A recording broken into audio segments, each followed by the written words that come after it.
देखो भाई, यह प्रश्न जो है रेलवे में पूछा गया है, आरआरबी एनटीपीसी में पूछा गया है। तो आइए इस प्रश्न को हल करते हैं कि इस प्रश्न को हल कैसे किया जाता है।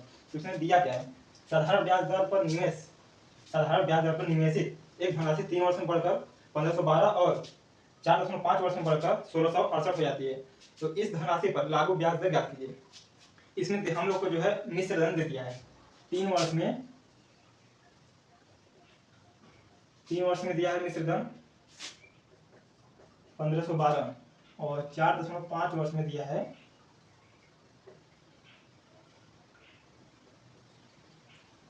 1668।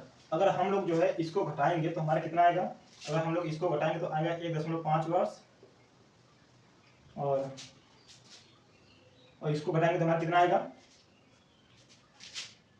तो यहाँ पर हमारा जो है जब हम इसको घटाएंगे तो आएगा हमारा 156, यानी 1.5 वर्ष का साधारण ब्याज 156। जब 1 वर्ष का साधारण ब्याज निकालेंगे तो कितना आएगा, 1 वर्ष का साधारण ब्याज आएगा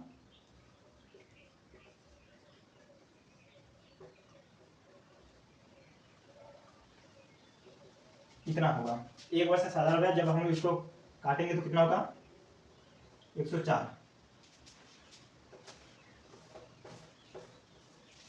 1 वर्ष का साधारण ब्याज 104 हो गया। जब हम लोग 3 वर्ष का साधारण ब्याज निकालेंगे तो कितना होगा, 3 वर्ष का साधारण ब्याज जब हम लोग इसमें इसका 3 का जो है, जब 1 वर्ष का साधारण ब्याज 104 है तो 3 वर्ष का साधारण ब्याज 3 चौक के 12, 3 एकम 3, 3 वर्ष का साधारण ब्याज 312।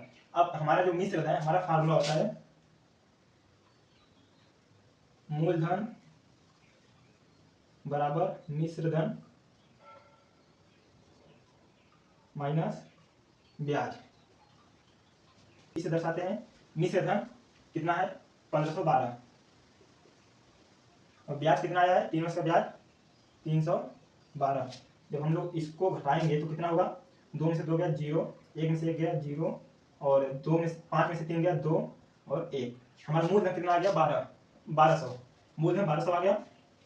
और फिर अब हमको निकालना क्या है, क्या पूछा हमसे, ब्याज दर निकालना है। हमारा होता है एसआई बराबर पीआरटी अपान 100। हमारा जो आर है यह दर है, तो यही दर हमको निकालना है। तो दर हो जाएगा एसआई इंटू 100 अपान पी इंटू टी।